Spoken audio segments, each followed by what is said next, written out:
그래서 오늘 주제는 무엇 때문인가입니다. 무엇 때문인가.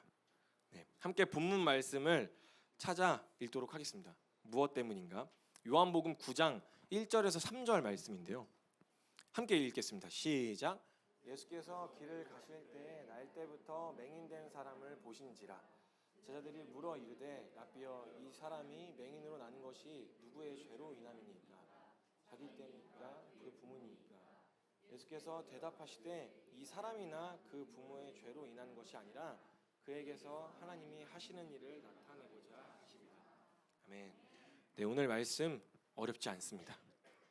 본문 말씀 이 세 구절로 우리가 어떻게 믿음으로 살아야 하는지 너무나도 명확하고 단순하게 설명하고 있기에 오늘 말씀의 원리만 기억하시더라도 예수님께서 하신 이 말씀 한 구절, 3절의 한 구절만이라도 마음에 새기신다면 우리의 인생 또 믿음의 여정은 행복이 넘치고 은혜가 넘치는, 마치 그 봄에 따사로운 햇볕을 맞으며 꽃길을 걷는 것과 같은 매우 감사하고 기쁨으로 걸어가실 수 있으실 텐데요.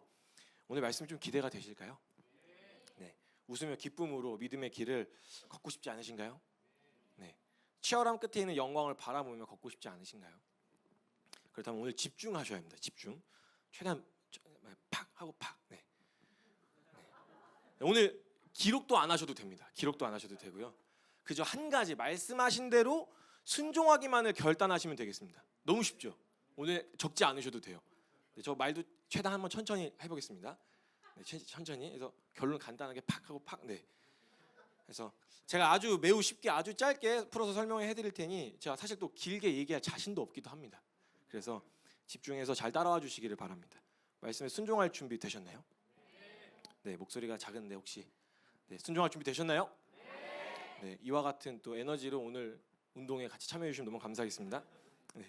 오늘 본문의 말씀은 그 유명한 실로암 이야기입니다. 날 때부터 앞을 보지 못했던 맹인이 등장하게 되고요. 그리고 예수님께서 바닥에 이제 침을 뱉으시고 그 흙을 이겨서 맹인의 눈에 바르신 다음에 이제 실로암 가서 씻으라라고 하셨죠. 그래서 이에 맹인이 실로암에 가서 씻고 난 다음에 앞이 보이기 시작한 것입니다. 허나 본문의 말씀은 그저 맹인이 눈을 떴다, 예수님께서는 이런 놀라운 기적을 보이실 수 있다라는 것 정도로 교훈을 삼기에는 분명 눈을 뜬 것만으로는 임팩트가 있지만 이야기의 전체적인 맥락을 보았을 때 무언가 더 깊은 이야기가 있는 것만 같은 상황이 펼쳐지고 있음을 후반전 말씀을 통하여서 볼 수가 있는데요. 본문의 말씀을 함께 파헤쳐 보도록 하겠습니다. 그래서 다시 한 번 더 본문 말씀을 읽으려고 하는데요. 다시 한 번 더 요한복음 9장 1절에서 3절 말씀 함께 읽도록 하겠습니다. 시작.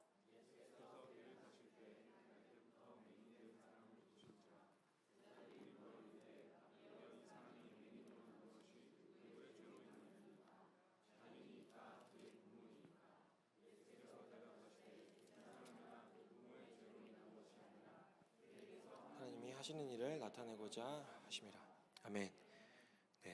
여기서 우리의 집중도를 파악하기 위한 깜짝 퀴즈가 나갈 텐데요. 간사님들을 제한 성도님들께서만 맞추시면 되겠습니다. 그래서 오늘의 퀴즈, 오늘의 주제가 무엇이었는지 기억나시는 분은 혹시 있으실까요? 손을 들어서 발표해 주시면 네. 오늘의 주제가 무엇이었을까요? 말씀의 주제가? 정답입니다. 감사합니다. 상품을 드리겠다는 말을 제가 없었었잖아요. 그래서 적극적인 참여 너무나도 감사합니다. 오늘의 주제는 무엇 때문인가인데요. 유한한 인생을 살아가는 우리에게 있어서 최고 또 최대의 숙제이자 딜레마일 것입니다. 이것이 무슨 말이냐? 제자들이 예수님에게 던진 질문을 던집니다. 이렇게 던지는데요. 예수님 혹시 방금 이제 맹인을 보셨나요? 저 맹인이 태어날 때부터 맹인이었는데 태어날 때부터 맹인이었던 것으로 보아 누구의 죄 때문에 그 값을 치루어 눈이 안 보이는 저주를 받아 살아가는 것일까요? 부모의 죄 때문인가요? 아니면 자기 자신의 죄 때문인가요? 즉 일어난 상황의 문제의 원인은 무엇인가요? 남 때문인가요? 아니면 자기 자신 때문인가요? 이것이 유한한 인생의 최대의 숙제이자 우리의 신앙에 있어서도 최악의 딜레마입니다. 지금 내게 닥쳐진 상황, 지금 내 이 눈앞에 있는 문제, 왜 내게 왜 이런 일이 일어나는 것인지, 저 사람은 도대체 왜 나한테 이러는 것인지, 참 본능에 충실한 동물과 달리 사람은요, 이 모든 문제의 원인을 찾으려고 고민하기에 다음엔 다시 이와 같은 일이 마주하지 않으려 하기에 문제나 상황을 해석하길 나 자신을 기준으로 하여 이 원인이 외부에 있는지 혹은 나에게 있는지를 그 가운데서 답을 찾으려고 하는데요.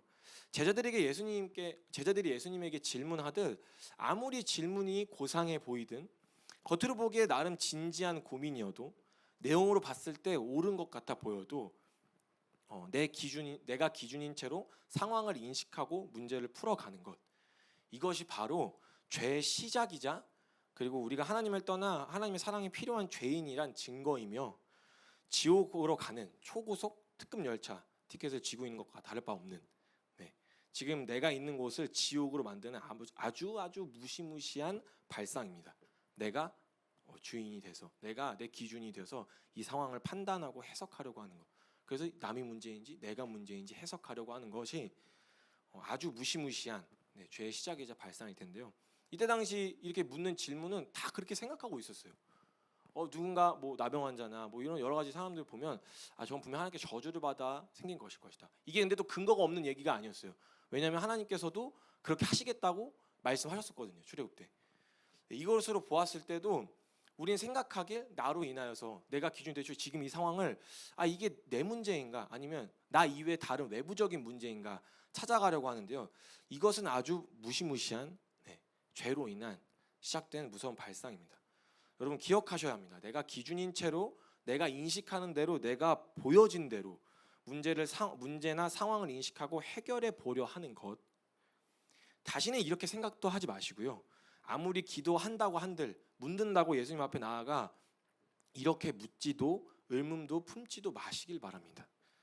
앞선 사고방식은 우리의 신앙생활에 어떠한 도움도 되지 않을 뿐더러 하나님의 사랑을 믿는데 방해가 되면서요, 되려 주신 은혜와 사랑을 값싸게 만들어버립니다. 절대로 복음을 믿는 사람에게 있어서는 있을 수 없는 일이며 내게 속한 모든 곳을 지옥으로 만들어버리는 결과를 낳게 하는데요.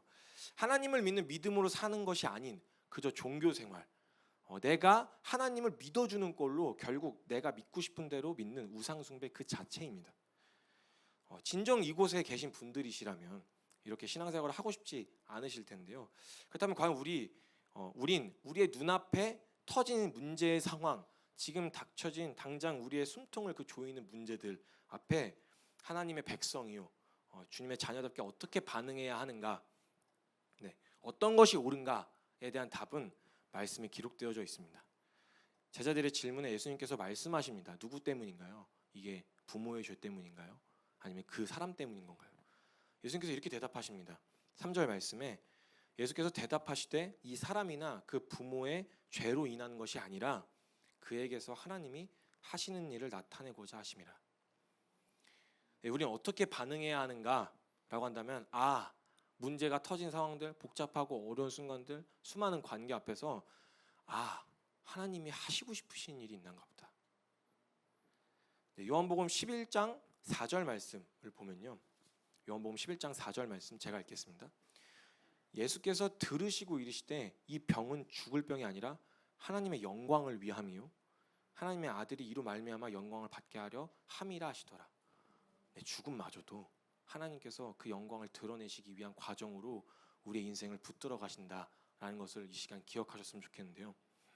하나님께서 영광을 받으시기에 하나님의 사랑이 이 땅에 드러나기 위함이구나 라는 것, 이렇게 기도를 해도 하나님을 믿는 믿음으로 나아가 기도하고 여쭤봐도 하나님께 나아가서 기도하고 여쭤봐도 하나님께서 하실 일을 기대함으로 나아가 여쭤봐야 하는 것입니다. 저는 그저 막 긍정적인 사고 방식으로 좋게 넘어가는 그런 이야기 하는 것 아닙니다. 아무리 힘들고 어렵고 괴롭고 불의하다고 느껴지며 막 치가 떨릴 정도로 몸이 부들부들 떨려도 아무리 눈앞에 상황이 크게 보이고 내가 보이는 상황이 맞다 한들, 내가 인식한 것이 옳다고 생각이 들어도 절대 내가 기준이 되어서 내 생각이, 내 경험이, 내 감정이 기준이 되어 상황을 인식하고 판단함으로 문제를 해결하기보다, 풀어가려고 하기보다 또 그렇게 하거나 고민을 해서는 안 됩니다. 그저 무릎 꿇고 나를 통하여 이 상황과 이 문제를 통하여 하나님께서 하실 일을 겸손하게 엎어져 바라보는 것. 네, 이것이 신앙생활입니다. 이것이 진정 복음을 믿는 우리가 취해야 할 태도이며 마땅히 삶에서 드러나야 할 모습입니다. 오늘 이 시간부로 앞으로는 예수님께서 하신 말씀이 결론이 되어 살아가기를 결단하셨으면 하는데요.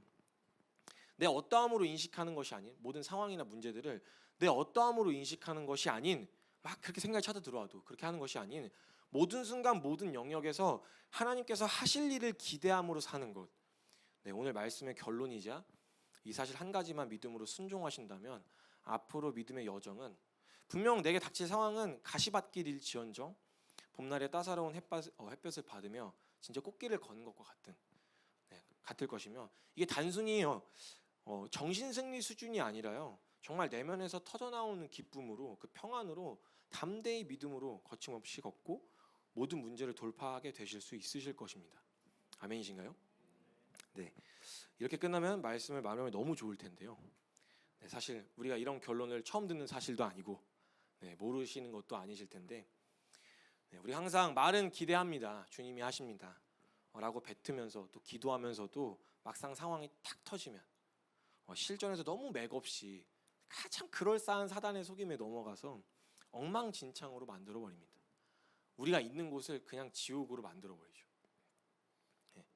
결국 남 탓, 내 탓, 상황 탓, 어쩔 수 없다는 핑계를 여러 가지 늘어놓아 믿음으로 반응하기보단 결국 내가 하고 싶은 말 다 하고 내가 하고 싶은 대로 다 하는 것입니다. 결국 내가 서 있는 곳이 어디냐? 내가 원하는 대로. 결국에 우리의 삶의 주인이 하나님이 아닌 이 삶의 주인이 나임을 증명하곤 하는데요. 먼저는 우리가 실제적으로 어떻게 반응하나, 우리가 취약한 부분이 어떤 부분인지 말씀을 통하여 좀 함께 점검하도록 하겠습니다. 네, 앞서 주제를 나누며 날 때부터 맹인이었던 사람이 눈을 뜨게 된 사건, 네, 그 유명한 실로암 이야기가 단순히 앞서 말씀드렸듯이 맹인이 눈을 떴네? 예수님 대단하다, 역시 하나님의 아들이다 라는 이야기만을 강조하기 위한 사건이 아닐 것이라고 말씀드렸습니다. 네, 오늘 본문의 말씀을 보면 스토리상 내용의 비중으로만 봐도요, 맹인이 앞을 보게 되었다만이 결론이 아닙니다. 예수님께서 맹인의 눈을 고치시며 그 사건을 통하여 마치 누군가에게 메시지를 던지시는 것을 볼 수가 있는데요. 그것은 바로 곁에 있었던 바리새인들이었습니다. 사실 이 사건의 초점은, 그리고 어찌 보면 요한복음에서 강조한 예수님의 사역의 대상은, 물론 모든 인류를 위해 십자가 지심과 하나님의 사랑이 얼마나 큰지를 드러내기 위한 기록임이 맞지만, 이스라엘을 향한, 유대를 위한 것으로 육신을 입고 오시면서까지 끝까지 포기하지 않으시고 외면하지 않으신 하나님의 집요하고도 처절한 사랑이 드러나는 순간임을 볼 수가 있습니다. 눈에 보기엔 계속해서 예수님께서 막 약을 올리시려는데, 막 바리새인들을요, 약을 올리시려나 싶을 정도로 그들의 반응을 보면요, 예수님이 일으키시는 기적마다 막 길이길이 막 날뛰면서 예수님을 죽이려 하고 모함하고 믿지 않으려 했지만, 그들이 어떻게 반응할지 분명 아셨음에도 불구하고 그들이 어려워할 법한 주제들을 막 쏙쏙 골라가지고요, 굳이 하고 많은 날 중에, 물론 바빠서 매일 사역하셨지만 굳이 안식일에 또 사역하시고, 또 막 성전을 막 뒤집어 엎으시고, 그렇게 자기들이 경건한 줄 알고 최고의 끝을 다이던 그들에게 독사의 자식, 회칠한 무덤 등등 발언들을 하셨지만, 참 주님께서 이 못난 아들을 포기할 수 없는 아버지가 모질게 아들을 대하는 것과 같은 그런 모습을 볼 수가 있습니다. 네, 그래서 9장 1절에서 2절 말씀의 제자들의 질문을 통하여 그 질문에 예수님께서 하신 대답으로 하나님께서 할 일이 있으시다라고 하는 것으로, 맹인 한 사람을 위한 일이기도 하셨지만 실로암 이야기의 주인공은, 하나님의 사역의 대상은 유대인 중에서도 잘못됐지만 참 못됐지만 하나님을 향한 믿음으로 살아보고자 애를 썼던 바리새인들이었습니다. 하지만 바리새인들은요, 눈앞에서 또한 부모의 증언까지 들으면서 날 때부터 맹인이었던 사람이 눈을 뜬 것을 보고도 예수님을 믿지 못했습니다. 누구도 그 기적을 보여준 적이 없는데 그것을 눈앞에서 보고도 예수님께서 하나님의 아들이시다라는 것을 믿지 못했습니다. 왜냐? 그 이유는 그렇게 믿지 못할 만한 이유가 아님에도 불구하고 단지 자신들의 신념, 그 인식하고 있는 가치관, 안식일에 일한다는 것, 그 자꾸 사소한 부분인 것 같은 것이 자신들에게 전부여서 자꾸 자신의 눈에 별 볼 일 없어 보이는데, 예수님의 형체가 그냥 나사렛 그냥 통동네에서 그냥 거적대 입고 돌아다니는 별 볼 일 없어 보이는데, 자신들이 원했던 메시아의 또 모습이 아니었기 때문에 기대와 다른 예수님을 보며 예수님의 가르침에 막 도전받기도 하고 동의도 하지만 그에 비하면 자꾸 사소한 그 기준 때문에 자신의 생각에 반대되기에, 그 기준에 벗어나지 못하기에 사사건건 시비 걸고 눈앞에서 엄청난 사건을 보고도 예수님을 믿지 못하며 오히려 예수님을 모함하려 하고, 그리고 더 나아가 죽이려고까지 하는 모습을 볼 수가 있습니다. 제가 앞서 이야기했듯 왜 내가 기준인 채로 살면 안 되는지 말씀드렸듯이, 이제 그 왜 이 위험성을 얘기하는지 이해가 조금 되시나요? 내 기준이 얼마나, 내가 이 상황과 인지하는 그 내 사고 방식 자체가 얼마나 위험한 순간인지, 예수님께서 당장의 눈앞에서 일을 행하셔도 보지 못하는, 그래서 우리가 그렇게 생각하면 안 된다라는 것이 조금이라도 이해가 되시나요? 우리는 우리의 옳음을 주장하려고 하는 삶이 아닙니다. 더더욱이 내가 기분 나쁘고 내가 어렵고 내가 힘든 것 때문에 지독하게도 내 기준으로 말씀을 끼워 맞춰가며 남을 판단하고 정죄하며 혹은 상황을 인식해서는 안 됩니다. 그저 바리새인들처럼 기적을 빌미 삼아 예수님을 죽이려 했던 것과 다를 바가 없습니다. 이쯤에서 우리의 삶의 실체를 좀 점검해 보기를 바랍니다. 우리의 삶에서 바리새인들처럼 반응하고 있지는 않으신가요? 그런 부분이 있지 않으신가요? 분명 하나님께서 내게 허락하신 상황, 지금 내 삶에 허락하신 모든 상황 중에서 우리에게 좋은 것 주시려, 어쩌면 우리가 인식되어지기 전에는 어렵고 또 괴롭고 힘들고 아픈 시간인 것은 사실이지만, 솔직히 하나님을 원망하거나 그 가운데서 그분의 사랑을 의심하고 계시지는 않으셨나요? 또 우리의 삶이 그것을 증거하고 있지는 않았나요? 우리 옆에 붙여두신 사람들, 사실 우리의 신앙이 다른 게 없잖아요. 하나님 사랑하고 이웃 사랑하는 게 전부인데, 그로 봤을 때에도 우리 옆에 붙여주신 사람들, 허락하신 모든 관계 가운데 온전한 사랑으로 받은 은혜만큼 흘려보내고 계신가요? 구체적으로 말씀드립니다. 나를 통하여 내 자식이, 내 남편과 내 아내가, 내 동료가, 더 나아가 내 원수가 하나님의 사랑을 깨닫고 있냐는 것입니다. 저만 해도 이제 누군가를 좀 섬긴다고 하면서 이제 리더의 자리에 있고 사랑하려고 애를 쓰고 있지만서도요, 은혜를 말하고 이렇게 사랑을 믿는다고 말하기에 부끄럽게도 참 그렇잖아요. 마음 안에서 부글부글 끓을 때도 있고 어려울 때도 있고, 또 그러면서 계속해서 되뇌어지는 것은 내가 마음에 안 드는 것을 보며 참 그 내 안에 어줍지 않은, 하나님 앞에서 참 어줍지 않은 기준들을 가지고 온갖 막 말씀을 끼워가며 내 막 그 경험들을 끼워가며 판단하고 정죄하면서 이게 문제네 저게 문제네, 그래서 그런 거라면 막 소설을 써내려가고 있는, 하물며 내가 제대로 봤다고 한데 그래 그 사람이 그게 맞아, 그 상황이 그게 맞아, 그렇게 어려운 상황이 힘든 상황인 건 맞아라고 한들 사랑하기보단, 더욱 하나님을 사랑하기보단 이웃을 사랑하기보단 어려워하느라 순종을 더디하고 있는 모습을 발견할 수가 있었습니다. 저와 여러분의 모습은 어떠신가요? 정말 모든 사람을 죽게 하듯 하고 계시며 진정 내가 받은 사랑대로 사랑하고 계신가요? 내 자식을, 내 남편을, 내 아내를, 그리고 내 친구를, 내 동료를, 그리고 원수를 죽기까지 내가 받은 사랑 그대로 실천하고 순종하고 계신가요? 또한 내게 허락된 모든 문제, 내가 해석하고 싶은 대로 해석하는 것이 아닌, 고민의 답을 찾기 위해 내 통밥을 굴리는 것이 아닌 진정 엎드려져 기도함으로 하나님의 계획을, 그분의 마음을 알고 구하며 살아가고 계신가요? 그렇지 않다면 우리의 삶이 바리새인과 다른 것이 무엇이 있을까요?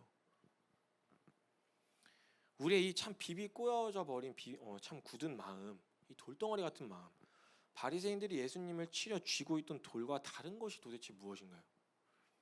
도대체 하나님을 제껴두고 참 인식한 문제와 상황, 사람의 어떠함, 나의 존재는 무슨 의미가 있을까요? 우리가 알면 얼마나 안다고, 옳으면 얼마나 옳다고 우리가 문제나 상황의 관계에서 어려워하고 있는 모습을 본다면 우리가 말씀에 예수님을 대하는 바리새인들의 모습과 오버랩되지 않으신가요? 자꾸 내 마음에 지저분한 그 본심을 가지고 애써 그게 아니라고 하며 스스로 속여가며 거짓으로 덕지덕지 포장해서 하나님과 그리고 내 주변의 사람들에게 주고 있지는 않으신가요? 우물 던지듯 투척하고 계시지는 않으신가요? 자기 부인은 그럴 때 하라고 하신 말씀이 아닙니다. 내가 하고 싶은 말이 있는데 그냥 막 어떻게든 나 스스로를 속여가면 포장해가는 것을 두고 주님께서 이런 걸 자기 부인이라고 말씀하신 적 없으십니다.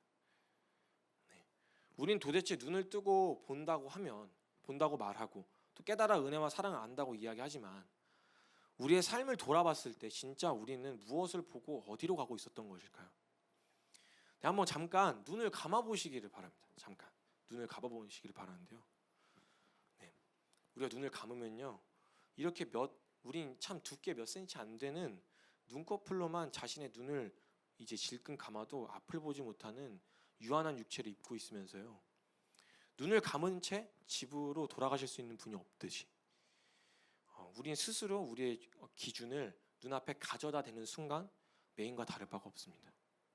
우리 스스로 눈을 감는 것과 같이 우리의 기준은 우리의 눈을 멀게 합니다. 보이는 것이 무엇이냐? 껌껌한 거, 답답한 거, 어려운 거, 두려운 거. 우리가 그 문제 앞에서 보았던 정서 아닌가요? 지금의 이 정서가 보았던 것이.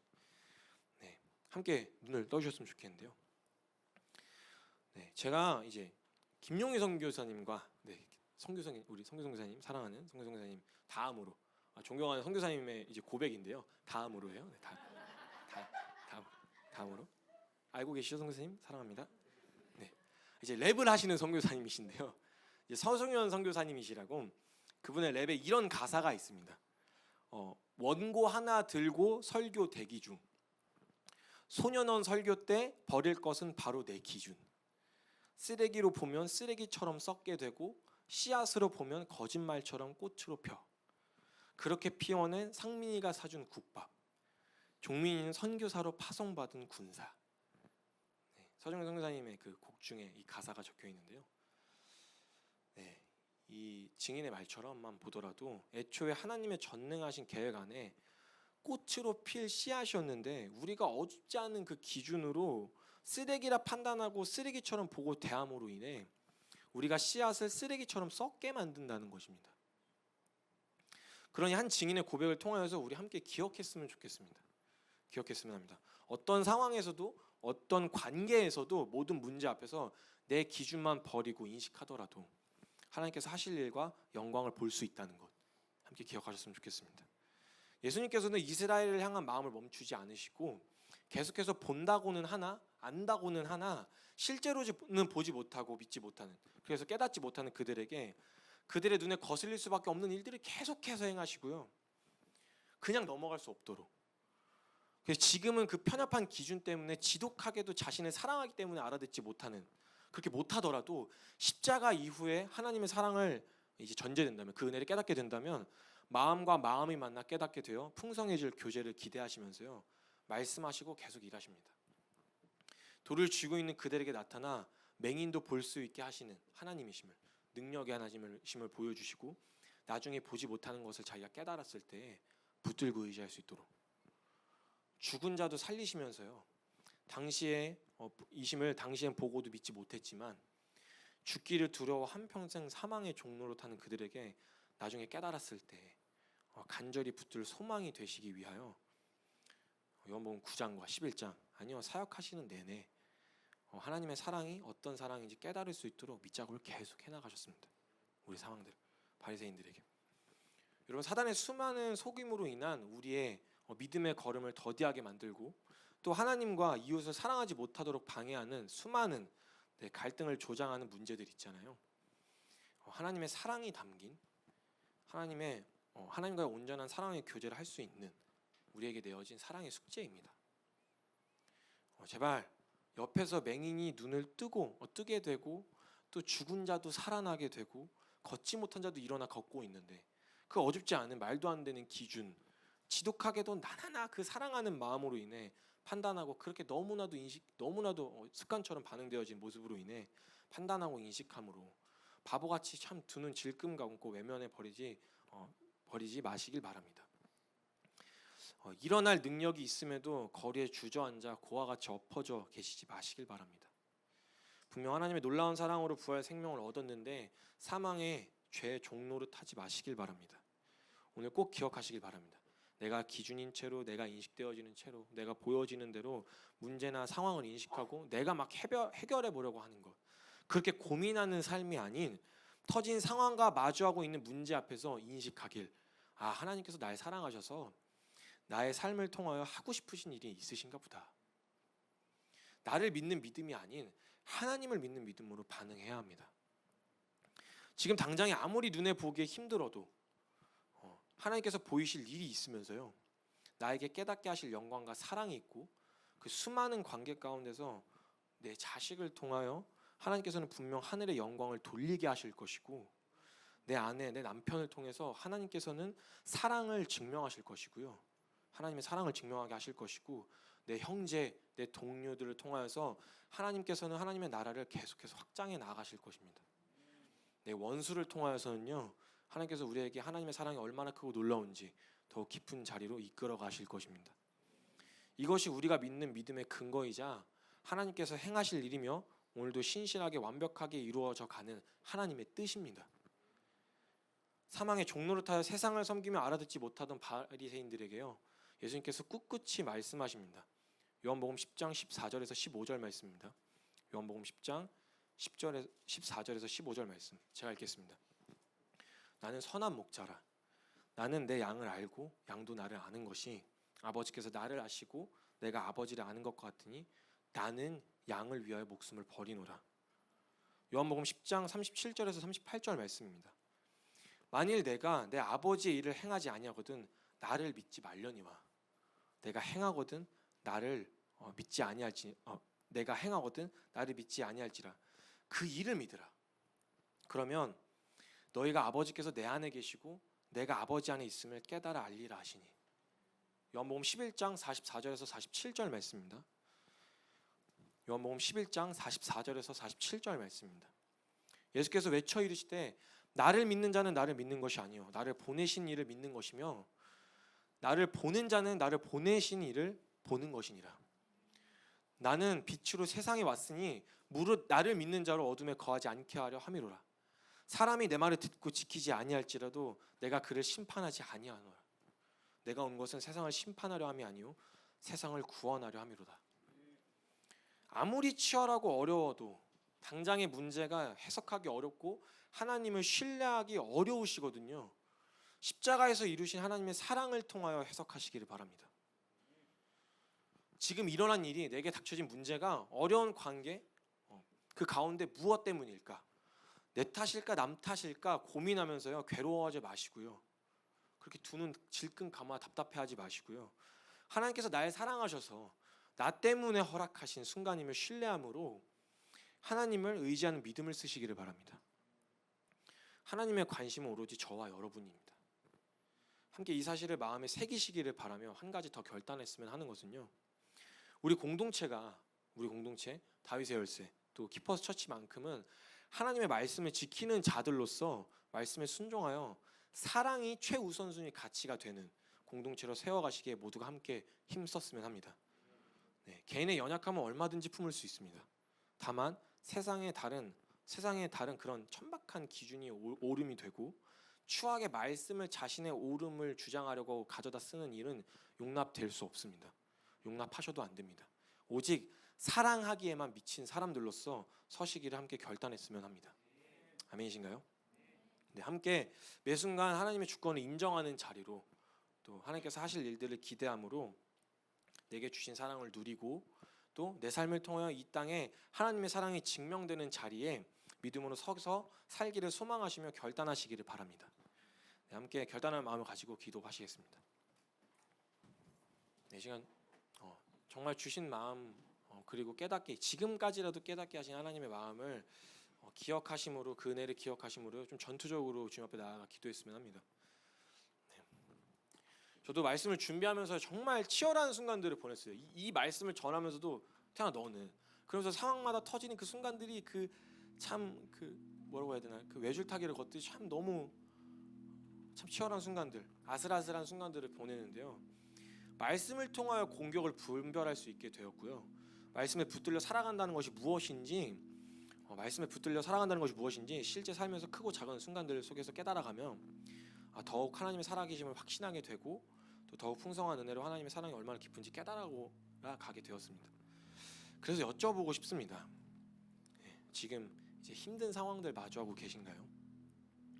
정말 괴롭고 답답한 순간들을 마주하고 계신가요? 네, 지금 하나님께서는요, 하나님의 사랑이 얼마나 크고 놀라운지 가르쳐 주시려고, 그땐 상황보다 얼마나 놀라운 그런 상황보다, 우리가 처한 상황보다 우리에게 주신 생명이 얼마나 큰지, 얼마나 놀라운 생명을 주셨는지 깨닫게 하시려고 허락하신 것입니다. 정말 죽이고 싶을 만큼 어려운 사람이 곁에 계신가요?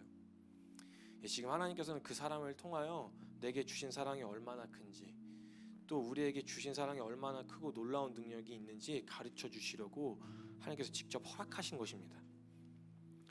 정말 상황이 잘 안 풀리고 어렵고 괴로우신가요? 막 계속 나만 가지고 그러신 것 같은 느낌이 드시나요? 예, 맞습니다. 우리가 좀 특별해서 너무 심하게 또 완악하기도 해서 그런 일이 아니고서는 참 정신 못 차리니까, 하나님의 사랑이 마음에 심기지 않으니까 하나님께서 우리를 살리시려면, 그 영혼에 비하면 찰나와 같은 인생의 잠깐의 고통으로 깨달을 수 있기만 한다면, 그래서 영혼을 함께 기쁜 교제와 함께 할 수 있다면, 참 하나님께서도 마음이 찢어지시지만 그 상황들을 허락하셔야만 하는 게, 여태껏 붙들고 계시다가 잠깐 그걸 놓아야 깨달을 수 있어서, 그 잠깐 놓는 것이 하나님 편에서도 참 가슴이 미워지고 찢어지시겠지만 간신히 그 마음 붙들고 우리에게 허락하신 것입니다. 하나님 절대 불의하지 않으십니다. 합력하여 선을 이루실 것입니다. 참 인간이 저만 해도요, 남들이 보기엔 별일 아닐 수도 있어요. 별일 아닐 수도 있어요. 남들 다 하니까요. 근데 작년에만 생각이 났어요. 하은이가 이제 막 간에 문제가 있어서 매달 이제 병원에 가야 하는 상황에, 제가 이제 막 덩치는 이만큼 크지만 참 작은 거 보면 또 마음이 또 여려지거든요. 그래서 참 그런 상황에 마음이 괴로웠던 것은, 막 피 검사한다고 바늘을 꼽는 것을 제가 못 봤습니다. 하은이가 꼽아야 되는데, 물론 뭐 코로나 때문에 조심스럽기도 했어요. 하은이가 막 바늘을 찌를 때면 막 눕는 것부터 막 싫어가지고 막 발악을 하는데요. 그러다가 막 물론 다른 아이들보다 괜찮았거든요. 그래서 막 바늘 찌를 때 막 우는 모습을 보면요, 아실 거예요. 부모님들은 그 우는 모습, 예방 접종만 하려고 해도 애들이 어떻게 우는지. 참 이게 마음이 아파서 저는 그걸 못 보겠더라고요. 막 선뜻까지 들어가지도 못해서 계속 제가 못 들어갔어요. 저는 참 그 바늘 몇백 개든 몇십 개든 몇백 개든 제가 막 대신 받아서 할 수 있는 일이라면 얼마나 꼽아도 상관없고, 참 상관이 없는데 그럴 수 없고, 하은이를 위한 일이기 때문에, 심지어 물론 그것 때문에 직접 낫는 것도 아니에요. 아무튼 그 조만한 그 발과 팔에 그 바늘을 꼽는 데가 어디 있다고. 하은이가 다른 아이들보다 잠 참아도 그 모습마저도 제가 참 너무 쉽지 않았는데요. 하나님의 마음은 어떠실까요? 물론 대부분이 우리가 자처한 일이기도 할 것이고, 우리가 육체를 입고 유한하게 겪을 수밖에 없는 일들이라고는 하지만요, 이제껏 계속해서 우리의 인생, 태어나 길게는 수십 년의 인생을 참 금이야 오기야 붙들고 인도하고 계시는 하나님의 마음은요, 태초부터 우리를 마음에 두고 계셨던 하나님 아버지의 마음은 어떠실까요? 그런데 하나님께서도 그 아픈 마음을 가슴에 묻더라도 허락하실 만큼 우리의 영원한 시간 가운데 지금 이 순간은 하나님의 사랑과 은혜를 알기에 필요한 시간이다라는 것입니다. 그래서 복음을 믿는 바 하나님의 자녀된 자로서 함께 결단했으면 합니다. 주님, 이제는 나로 반응하지 않겠습니다. 내가 보이는 대로 보지 않고, 내가 느껴지는 대로 느끼지 않고, 내가 하고 싶은 대로 하는 것이 아닌, 무엇 때문일까 나로 인해 인식하는 것이 아닌, 나 때문에 허락하신 하나님의 놀라운 사랑의 역사임을 신뢰함으로 내 삶을 통하여 하늘나라가 이루어질 것을, 하나님의 살아계심을 신뢰함으로 살아가겠습니다. 우린 더 이상 이제 이 땅의 일로 나의 어떠함으로 인해 영향받지 않습니다. 하나님의 사랑받는 자녀로서 더욱 하나님을 믿는 믿음으로 가운데 나아가겠습니다. 함께 주님의 이름 부르짖으면서요, 우리의 믿음의 고백 주님께 함께 올려드리도록 하겠습니다. 함께 기도하시겠습니다. 주여, 내 주님, 이 시간 그 아버지의 마음을 더욱 알기 원합니다.